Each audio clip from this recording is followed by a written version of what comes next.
está se modificando o método, ele está fazendo pergunta como se fosse uma oitiva e não uma audiência pública, só para eu entender exatamente a forma como vai se dar essa nossa audiência pública.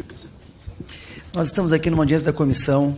A intenção aqui é obter dados e respostas para que ele não faça 30, 40 perguntas para o nosso convidado. Então, a intenção é que, durante o tempo que ele tem previsto, ele possa fazer. É parado o tempo dele. E para que ela pudesse fazer a pergunta. Eu vou fazer as perguntas se forem necessárias, até porque é que a pergunta eles não foi ao presidente. Você não é o presidente, desculpa, mas é que o presidente que tem que dizer. Eu sou o relator, a instrução compete ao relator. Senhor presidente. É porque é uma questão de ordem sobre o método, né? A audiência Senhor presidente, senhor presidente, já que é questão de ordem, agora é parlamentar, tem que citar o artigo. Senhor presidente, senhor presidente. Questão de ordem não é o relator fazendo uma audiência só quero que se cumpra individual. Questão de ordem tem que citar o artigo, senão não vale, senão é uma conversa fiada. Tá. Fiz uma pergunta para o presidente. Eu estou respondendo. Você cita o artigo, a senhora pode falar. Está preparando, por favor. Você é o candidato. O presidente é ele vai me responder. Colegas. Então, a senhora vai estudar o regimento e aprender que tem que citar o artigo. Deputada Evair, respeite a fala da deputada. Não é questão de ordem. Questão de ordem tem que citar o artigo, é regimental. Deixa o presidente responder, pessoal. Tá certo. O relator terá o tempo que eu já estipulei. E a forma com que ele vai fazer, cabe a ele decidir. Então, ele terá 10 minutos para fazer as perguntas e será respondido.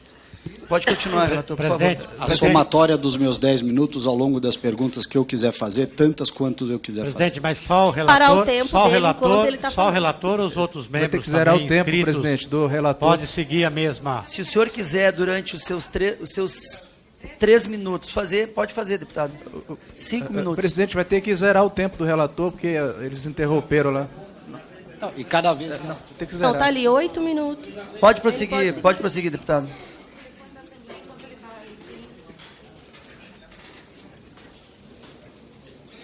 Eu queria... Bom, a senhora já descreveu que quando chegou lá já estava invadido, portanto, não vou fazer nenhuma pergunta quanto ao procedimento. Eu queria perguntar à senhora qual é a participação política ou de políticos no dia a dia da administração ou da gestão, digamos assim, daquela área invadida. Se políticos compareciam para quê? Qual é que era o procedimento ali? Como é que aquilo acontecia? Que coisas a senhora viu lá sob a ótica dos políticos?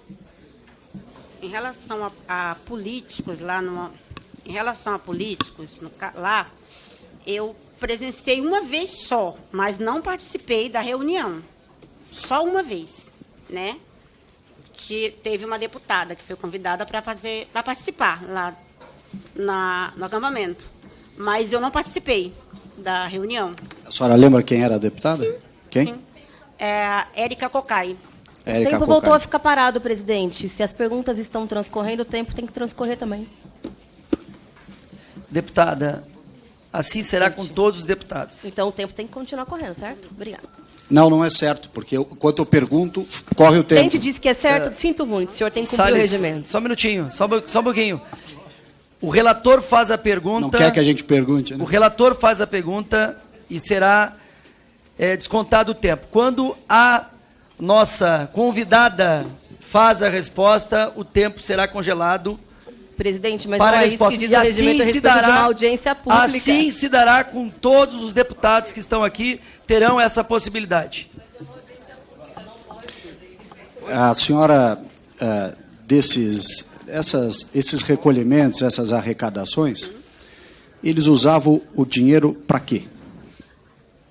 A maioria das vezes para colocar, segundo eles, né, combustível dos automóveis, porque as pessoas que iam, eles não eram lá do acampamento, eles vinham de um outro acampamento. Muitas vezes eles vinham do 8 de março, muitas outras vezes eles vinham do Pequenino William, vinha do outro, que eu esqueci o nome, que é em Braslândia, e assim sucessivamente. Eles não eram do nosso acampamento. Pequeno William. William.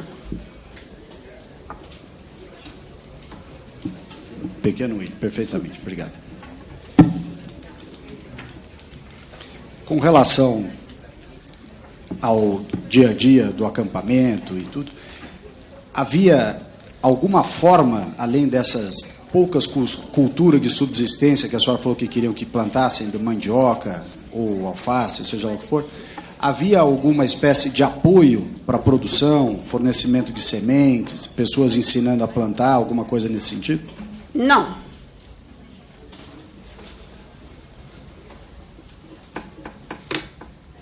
Sob o ponto de vista da origem dessas pessoas que com a senhora compunham aquele grupo, eles eram pessoas que tinham conhecimento prévio da lida no campo ou tinha gente vinda da cidade simplesmente em busca de um local para viver?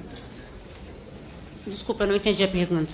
Se aquelas pessoas que lá estavam eram pessoas que estavam acostumadas já antes a participar da produção agrícola, de plantar, de colher, ou se havia um contingente, um grupo de pessoas que vinham da cidade sem nenhum conhecimento prévio de como lidar no campo, de plantar, colher, etc.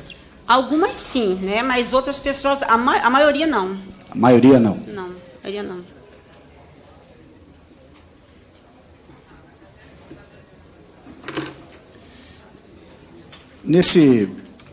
Nessa área que a senhora esteve, qual era a promessa, como é que essas pessoas eram convencidas a participar? Qual era a promessa, qual era a oferta que era dada em troca? Nessa área que a gente está hoje, como eu me citei, que hoje é uma associação, a promessa que seriam passado para cada um das pessoas que eram nucleadas, seria uma promessa de uma mini chácara. De quanto de ar? 3 hectares. 3 hectares. Sim. Só que eram muitas pessoas para essa promessa. Depois a gente foi ver, a gente não entendia no começo, né? Depois a gente foi ver. Nós éramos muita gente. E foi feita a regularização fundiária e a concessão dos títulos nessas áreas? Não. Não foi feita. Até porque a gente tirou eles antes de qualquer coisa, que a gente sabia, depois que a gente foi ver que isso jamais iria acontecer. Perfeitamente. Hoje, qual é a situação dessa área? Como é que está do ponto de vista de organização, estruturação, produção? Hoje, a gente vive de uma outra maneira muito melhor do que a gente vivia, no caso, porque hoje as pessoas têm total liberdade para plantar o que querem, certo? Hoje não existe portaria, né? Até porque você sabe que portaria ela gera trabalho escravo, né? Hoje não existe portaria, as pessoas entram e saem a hora que querem, fazem o que acham conveniente, né? E até então, como eu expliquei, hoje nós somos uma associação. Hoje todo mundo planta o que quer plantar. Eu, por exemplo, planto café. E muitas outras pessoas plantam. Tem gente que planta alface, tem gente que planta feijão, entendeu? Então a gente hoje planta o que a gente acha que deve plantar. Porque a gente não podia, a gente não tinha escolha, né? A gente tinha que fazer o que era de regra para fazer. Nós presenciamos nessa visita de ontem um galpão que foi transformado num centro de doutrinação, com fotografia de Karl Marx, Che Guevara, Lenin e tudo isso, né? Frase pelo socialismo e tudo mais. Havia doutrinação ideológica dentro, enquanto o grupo ainda era dominado pelo MST? Lá tinha, onde você está citando, lá eles chamavam de plenária.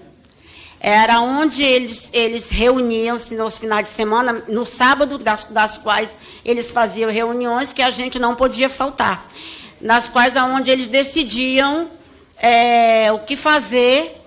Suponhamos, se eu faltasse 3 vezes a reunião, eles se reuniam o sábado, né, que decorria nessas 3 faltas que eu tinha, e, como se diz, queria a cabeça, a gente tinha que desocupar o barraco, tinha que sair.